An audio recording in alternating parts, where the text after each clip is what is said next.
This is one more video what I was supposed to do long time ago, and I was actually touching this topic, but it was long and time ago, and people still ask me this question. I can tell you like that, I'm not perfect hook puller, but understanding how this works, I have.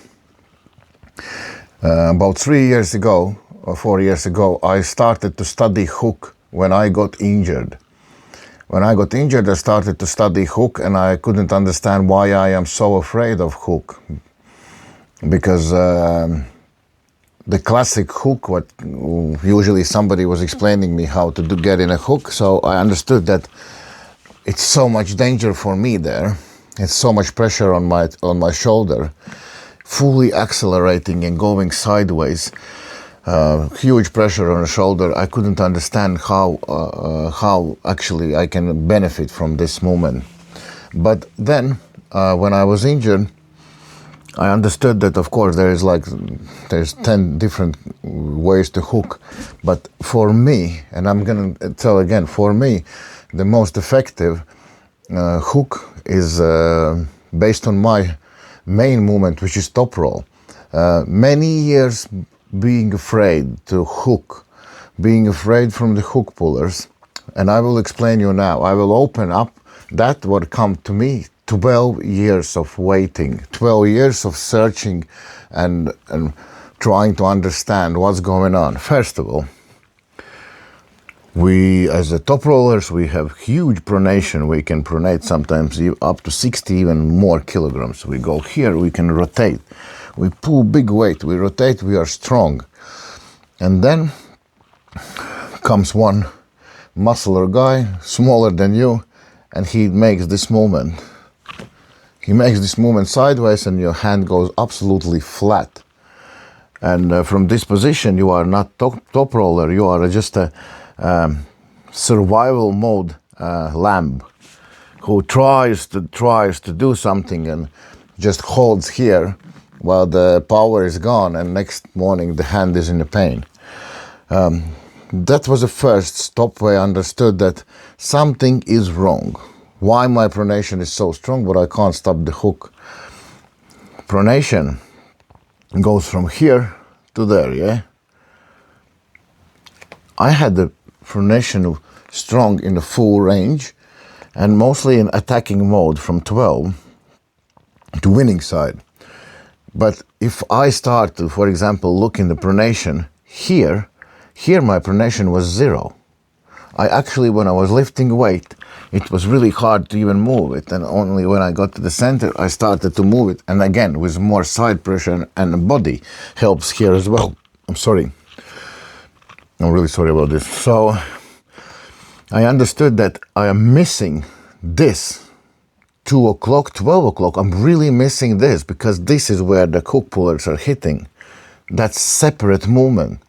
That's not included in this, because here is no stopping point. It's just one movement. And when I started to build exactly this move, I started to feel good against the hook pullers. They can't get that easy no more on me, because first of all, there is defense, and secondly, you don't stand and wait when he's gonna turn it. You move exactly like that. On a ready go, you rotate in his hit. You rotate, you wait. If you know that you are not able to catch him and go first, you just go with your rotation in his rotation down, you go with your side rotation, gassing his hit down. That was one part. Okay, I understood that this was the missing part, why they got me in a hook. But next one, why I am afraid of hook. How can I make my top roll more effective?